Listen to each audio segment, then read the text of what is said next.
What's up guys, and welcome back to the channel. I'm glad to be back. I know I haven't been posting for quite a long time, but that's because I've been on holiday. Finally, Jesus Christ. But now I am back and there's a lot of videos to do about a lot of subjects, and the first one I wanted to start with was the boycott update, as this is something I've promised you since the last video that I'm gonna be doing once I get more information about what happened after the boycott or during the boycott. And now I do have more information to give you, so we're gonna be discussing about everything there is to discuss on this matter, which is how did the boycott go, which alliances or which players acted in it, which didn't it make any change towards the community, towards the game, and more importantly, how did the developers react to it? Did it change anything? All that we're going to be finding out in today's video, so make sure to leave a like if you enjoyed the video, subscribe if you haven't already, and let's get straight to it. Okay, so if you don't know what the boycott is or what the subject is about, then you're probably living under a rock, because this has been a big thing in Rise of Empires for the past few weeks. But if you do want to find out more information about it, I'm leaving a link in the description with the video I made explaining what the boycott was and is, because it's still ongoing, but we're gonna be talking about soon. But for everybody else, let's discuss a bit how did the boycott go. Participating in the boycott have been a lot of states, some of them fully, some of them only alliances from different states, but a lot of them did participate. Now, a very notable person that was actually very famous for participating in the boycott was our friend Ackerly, you know, the same guy that I got muted on Discord for. But either way, considering the controversy about him as a player, it was pretty amazing to find out that he also accepted to join the boycott, considering everybody thinks he's working for the game. But guess what? He didn't. He just said he will, but then he suddenly decided to just buy absolutely everything in the game, because why not? Now, before I continue, I want to clarify a few things regarding this. You don't have to be a developer to work together with a game.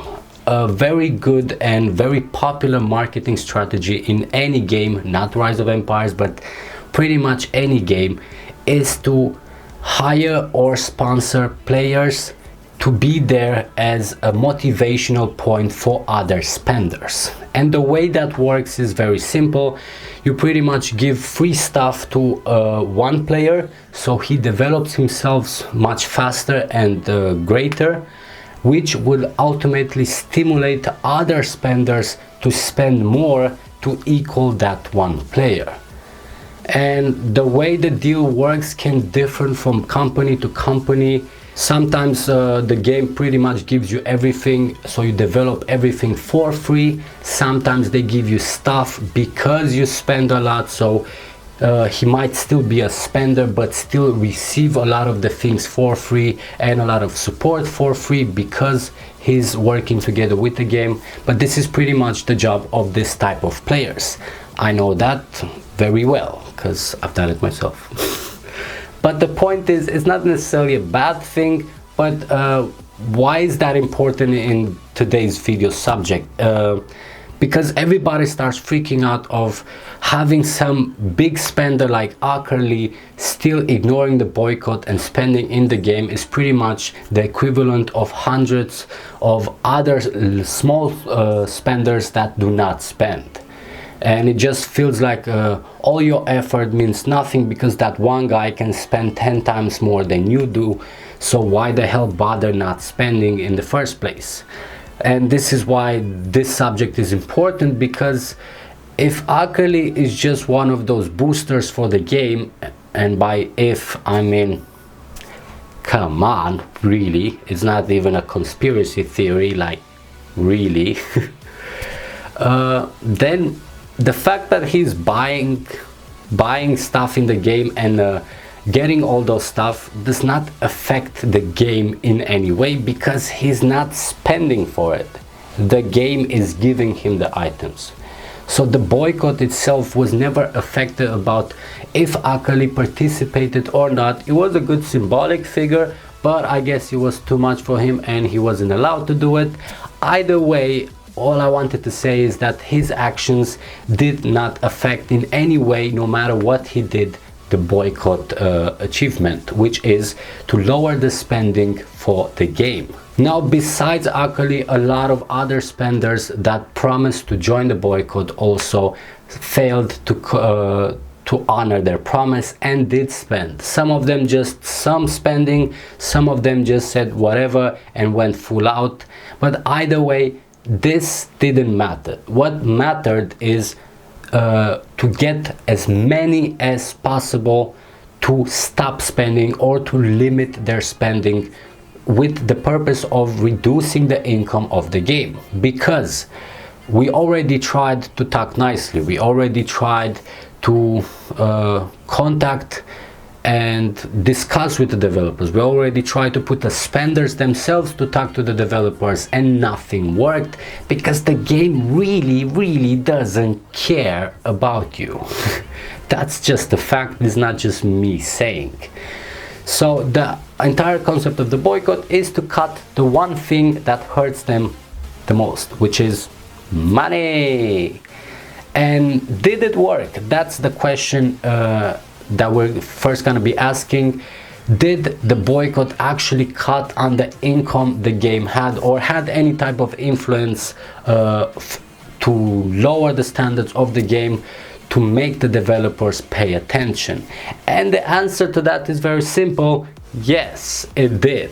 And here you have some of the numbers that show you how the rankings of the game went down in just a few weeks. And I'm saying a few weeks, even though the boycott was meant for 1 week. A lot of the spenders that participated in the boycott continued the boycott also after the event, either because they wanted to continue fighting for it in hopes of getting a reaction from the developers, either because they just discovered that it's not worth it. This is another thing I wanted to discuss about. The boycott didn't just have an effect about catching the attention of the developers, but also had the effect on the players that participated. A lot of the spenders in the game stopped spending because they want to spend, or because it gives them a certain joy by spending. They started spending because they get addicted to doing it.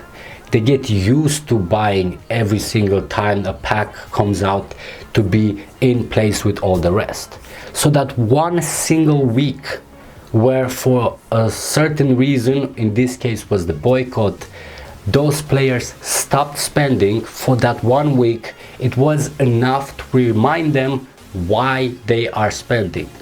And the moment they remembered why they're spending, they realized that, at least at the current state of the game, it's not worth spending. So if anything, the boycott helped this type of spenders to be smarter about what they do with their money. Again, I have no problem in you spending in a game. It's your money and your choice. I just want that the game is fair to what you pay them for. And Rise of Empires is totally far from fair, considering how they're acting towards the community. So I'm really happy to see so many players actually limit their spending or stopping their spending, because it's just good for them. That's the entire point of this boycott, and everything everybody's doing here is for the good of the community, because nobody bloody cares about the game. Now, besides players that stopped spending, you also have the players that stopped playing. This is something I've discussed since long time ago, that players will eventually quit the game and get sick of this stupidity that the developers are playing with. And a lot of them did, especially after the boycott. That 1 week of not spending put them in a break, that the moment the boycott was finished and they were like supposed to start spending again, they realize that it's not worth it, that the game is not worth their money, so they quit eventually everything, sold their accounts. A good example are the Titans. Pretty much the entire alliance banished. Some players did leave before that with other reasoning, some migrated to other states, but all the ones that were left pretty much quit eventually because of all this, because of the way the game works, because of the way the game keeps asking for more money. So leaving aside the reaction of the developers and how the game is going to react to the boycott did have and still has a very positive effect on the community regarding the spenders. But I'm sure a lot of you are interested to hear what the developers are thinking. So first of all, the boycott was successful. The rankings did go down, the ratings did go down, the income did go down, but the developers still refuse to answer the community. They didn't come back with any type of answer, they didn't come back with any type of solution. But I do believe that that is also part of their pride. They don't want to give in into all this boycott event. They want to do it, but they're gonna do it their way. And I'm saying that because of the way the game developed during this week and the week before the boycott. Because the boycott, even though it started on the 2nd, it was announced to come long before that, and the game already started preparing for it.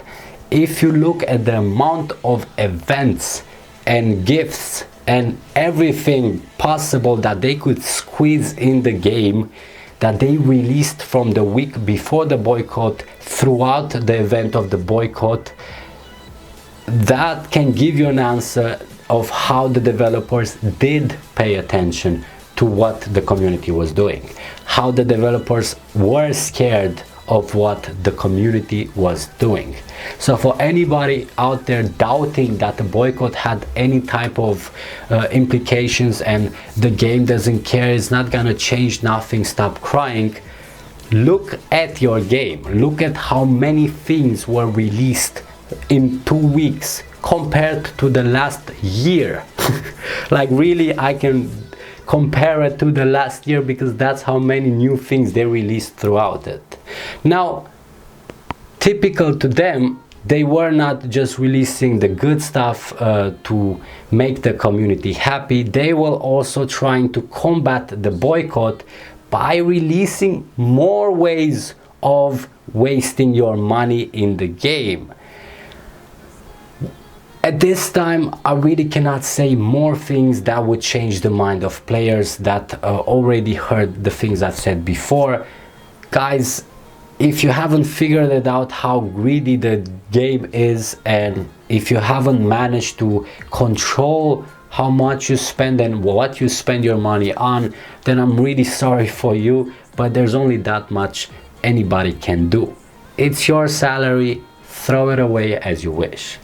But there's a big difference between certain things that you could spend on, like for example the packages for Eden, to be at a certain level with everybody else, especially if you are part of a competitive alliance.